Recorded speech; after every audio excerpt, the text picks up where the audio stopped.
నమస్కారం city news కి స్వాగతం. ఏపీ హైకోర్టు న్యాయమూర్తిగా జస్టిస్ దోనాడి రమేష్ ప్రమాణ స్వీకారం చేశారు. ఆయనతో హైకోర్టు ప్రధాన న్యాయమూర్తి జస్టిస్ తీరత్ సింగ్ ఠాకూర్ ప్రమాణం చేయించారు. అలహాబాద్ హైకోర్టు నుంచి జస్టిస్ దోనాడి రమేష్ తిరిగి రాష్ట్ర హైకోర్టుకి బదిలీపై వచ్చారు. In exercise of the power conferred by Clause 1 of Article 222 of the Constitution of India, the President, after consultation with the Chief Justice of India, is pleased to transfer Sri Justice Donadi Ramesh, Judge Allahabad High Court, to be a Judge of Andhra Pradesh High Court and to direct him to assume charge of his office in the Andhra Pradesh High Court. His Excellency, the Honorable Governor of Andhra Pradesh, as per GO RT number 389 Law LA and JSCF Department dated 16/10/2025, delegated the powers to Honorable Sri Justice Dheeraj Singh Thakur, the Chief Justice of the High Court of Andhra Pradesh, to administer the oath to Honorable Sri Justice Donadi Ramesh. With the permission of my Lord, the Honorable the Chief Justice, I now read out the government order. Under Article 219 of the Constitution of India, the Governor of Andhra Pradesh hereby appoints Honorable Sri Justice Dheeraj Singh Thakur, the Chief Justice, High Court of Andhra Pradesh, as the person before whom Honorable Sri Justice Donadi Ramesh, who has been transferred as Judge of Andhra Pradesh High Court, shall make and subscribe an oath of affirmation according to the form set out for the purpose in the third schedule to the Constitution of India before he enters upon his office. May I now request my Lord, the Honorable the Chief Justice, to administer the oath. Internet చరిత్రలో సంచలనం city broadband. ఇప్పుడు ఇంటింటికి internet, city నుంచి గ్రామం వరకు అదే speed. మీరు ఈ రోజే సిటీ బ్రాడ్బ్యాండ్ కుటుంబంలో చేరండి. Super GST super savings exhibition sale కార్యక్రమం జిల్లా కమర్షియల్ ట్యాక్స్ డిపార్ట్మెంట్ ఆధ్వర్యంలో నిర్వహిస్తున్నామని డిప్యూటీ కమిషనర్ శ్రీనివాస్ వెల్లడించారు.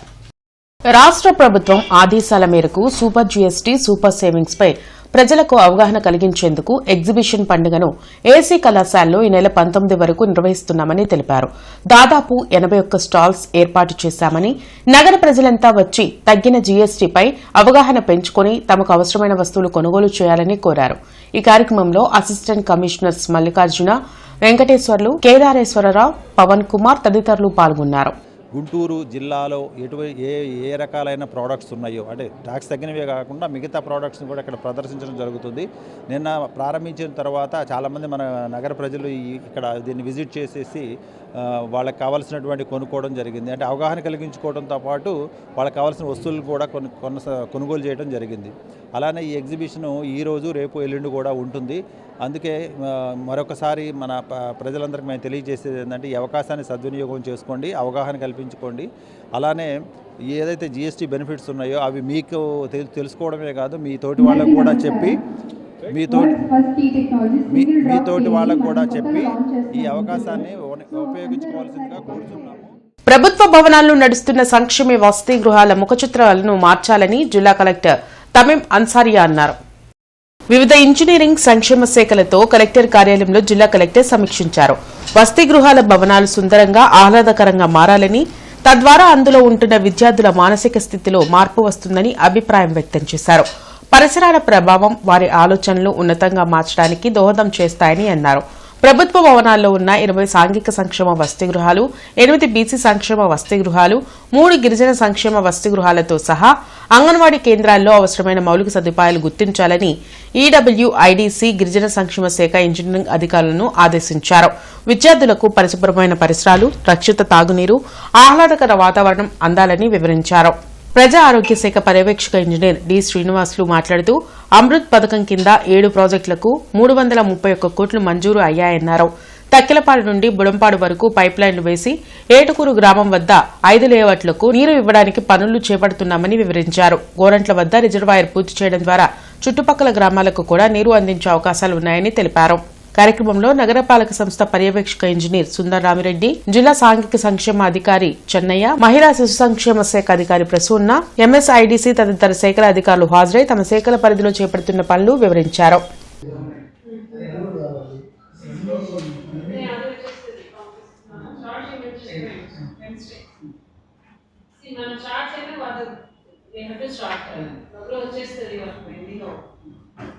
4 లైన్ల నూతన శంకర్ విలాస్ రైల్వే బ్రిడ్జ్ నిర్మాణం పనులు వేగంగా జరుగుతున్నాయి. నగర ప్రజలు ట్రాఫిక్ కష్టాల నుండి బయటపడాలంటే శంకర్ విలాస్ ఆర్ఓబీ నిర్మాణం త్వరగా పూర్తి చేయాలి. అందుకే కేంద్ర సహాయ మంత్రి పెమ్మసాని చంద్రశేఖర్ ఆదేశాల మేరకు కాంట్రాక్టర్ నిర్మాణ పనులు ముమ్మరంగా చేయిస్తున్నారు. దీనిలో భాగంగానే ఏసీ కాలేజ్ వైపు ఉన్న డివైడర్ను చదును చేశారు. దీనితో పాటు పిల్లర్ల మధ్య గ్రావెల్ తోలించి చదును చేశారు.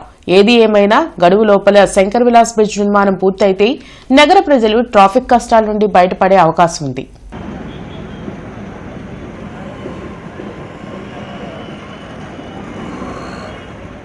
Central bureau of communication Guntur క్షేత్ర కార్యాలయంలో గుంటూరులోని ప్రభుత్వ అనుబంధ పాఠశాలలో 2 రోజుల పాటు స్వచ్ఛతా హీ సేవ కార్యక్రమాల్లో భాగంగా స్వచ్ఛోత్సవాలు నిర్వహించింది.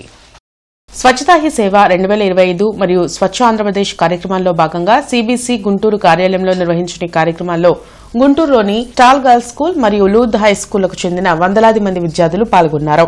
స్వచ్ఛతా హీ సేవ కార్యక్రమంలో భాగంగా సిబిసి గుంటూరు లూద్ హై స్కూల్లో క్విజ్ పోటీలు, అలాగే స్టాల్ గర్ల్స్ హై స్కూల్లో శుభ్రత కార్యక్రమాలు నిర్వహించింది. క్విజ్ విజేతలు శుభ్రత కార్యక్రమంలో పాల్గొన్న వాలంటీర్లకు సిబిసి అధికారి రమేష్ చంద్ర బహుమతులు ప్రదానం చేశారు. స్వచ్ఛాంధ్ర మరియు స్వచ్ఛ భారత్ లక్ష్యాల సాధనలో భాగంగా విద్యార్థులు తమ పాఠశాల ప్రాంగణంలో కనీసం 2 గంటల పాటు స్వచ్ఛందంగా శుభ్రత కార్యక్రమాల్లో పాల్గొంటామని స్వచ్ఛతా ప్రతిజ్ఞ చేశారు. కార్యక్రమంలో స్టాల్ గర్ల్స్ హై స్కూల్ ప్రధానోపాధ్యాయురాలు పి ఆనంద్ కుమారి, లూద్ హై స్కూల్ ప్రధానోపాధ్యాయుడు ఎం బాలశౌరి, పాఠశాల అధ్యాపకులు, విద్యార్థులు తదితరులు పాల్గొన్నారు. మనము ఈరోజు కలిసినందుకు దేనికోసం కలిసిన ప్రోగ్రామ్ ఈరోజు స్వచ్ఛ భారత్. ఈ స్వచ్ఛ భారత్ అక్టోబర్లో ఎందుకు చేసుకుంటాం మనం? Very good. గాంధీ జయంతి 2వ తేదీన ప్రారంభమవుతుంది. ఆ నెలంతా మనము గాంధీ గారిని తలుచుకుంటూ భారతదేశాన్ని స్వచ్ఛంగా ఉంచడానికి మన వంతు మన కృషి. మనం దేశం అంతా వెళ్ళి క్లీన్ చేయాలి.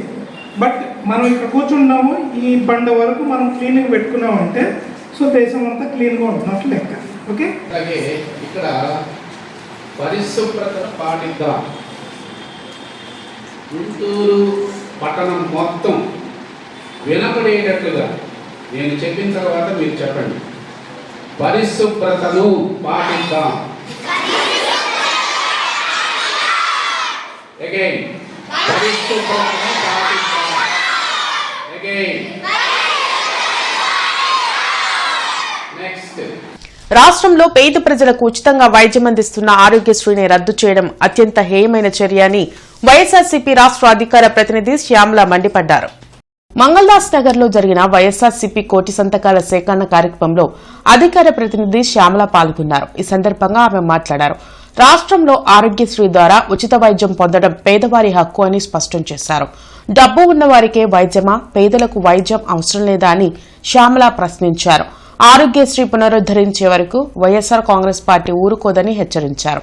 లేదు మరి ఈ రోజున ఆరోగ్యశ్రీ అనేది ఒక గొప్ప అండగా ఉండేది. ఇది వరకు జగన్మోహన్ రెడ్డి గారి ప్రభుత్వంలో అది ఒక సంజీవన్. నిజంగానే అంటే ఏ కష్టం వచ్చినా ఆరోగ్యమే పెద్ద కష్టం కదన్నా. ఇప్పుడు ఈ పెద్ద ఖర్చు మనకు అయ్యేది ఏముంటుంది? మహా అయితే అనుకోకుండా ఆరోగ్యపరంగానే అవుతుంది. మరి అలాంటి ఖర్చు వచ్చినా కూడా పర్వాలేదు అని చెప్పి ప్రశాంతంగా నిద్రపోయేటువంటి పరిస్థితి ఈ రోజున లేదు రాష్ట్రంలో ప్రజలకి. ఎందుకంటే ఏమవుతుందో రేపొద్దున ఏ పెద్ద కష్టం వస్తే మనం డబ్బులు ఎక్కడికి పరిగెత్తాలి, ఎక్కడి నుంచి తీసుకురావాలి? ఆరోగ్యశ్రీ కూడా లేదు.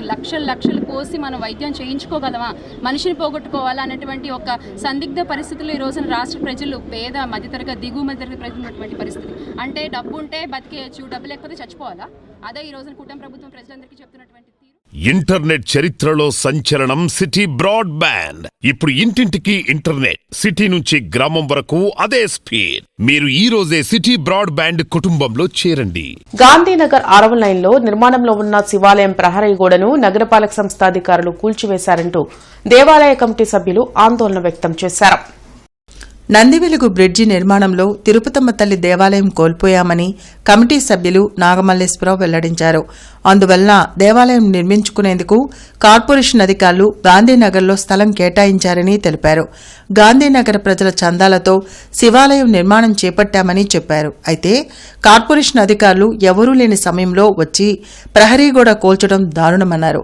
ప్రభుత్వ పెద్దలు, కార్పొరేషన్ అధికారులు శివాలయం నిర్మాణానికి సహకరించాలని కోరారు. ఈ కార్యక్రమంలో శ్రీనివాసరావు, గుర్రాల కిషోర్, గుర్రాల శివరామకృష్ణ, చిన్న కృష్ణారెడ్డి, శ్రీనివాస్ రెడ్డి, మహిళా భక్తులు పాల్గొన్నారు.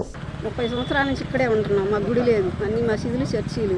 మేము గుడి కావాలని కట్టుకుంటున్నాం, కానీ ఆ గుడి ఉంచట్లా, పడేయడానికి చూస్తున్నారు, పడేస్తున్నారు కట్టుకునేవి కూడా. మరి మాకు ప్రభుత్వం వారి స్థలం కదా ఇది, మరి మాకు ఇట్లా చేస్తే ఎట్లాగు? నగరపాలక సంస్థ వారు ఎటువంటి ముందస్తు హెచ్చరికలు చేయకుండా, ఎటువంటి నోటీసులు ఇవ్వకుండా, ఎవరూ లేని టైం చూసి నెట్ట మధ్యాహ్నం ఎవరూ లేని టైంలో అందరూ భోజనానికి వెళ్ళిన టైంలో చూసి ఇక్కడ ఉన్నటువంటి కడుతున్నటువంటి గోడను పడేసి వెళ్ళిపోయారు వాళ్ళు. మేము అడుగుతా ఉన్నాం, ఇక్కడ ఉన్నటువంటి అనేక మతాలకు సంబంధించిన ప్రార్థనా మందిరాలు ఉన్నాయి, వాటి ఏటికి లేని పర్మిషన్ హిందూ దేవాలయాలకి ఎందుకు అడుగుతున్నారు మీరు? అంటే మేము హిందూ దేశంలో ఉన్నామా, లేకపోతే ఎక్కడన్నా ఇంకా బ్రిటిష్ పాలనలో ఉన్నా అన్న ఆలోచన మాకు కల్పిస్తున్నారు. దయచేసి ఇటువంటి చర్యలు ముందు చేయకుండా ఇక్కడ వీలైతే దేవస్థానాన్ని మీరు సాయం చేయండి, లేదంటే సైలెంట్ ఊరుకోండి, అంతేగాని మీరు దీన్ని పడేయటం అని దీన్ని హిందూ మనోభావాలను రెచ్చగొట్టే విధంగా మీరు చేయొద్దని చెప్పేసి మేము తెలియజేసుకుంటా ఉన్నాం. అదేవిధంగా ఇక్కడ రాబోయే కార్తీక మాసం నెల కూడా పెద్ద ఎత్తున పూజలన్నీ జరుగుతూ ఉంటాయి.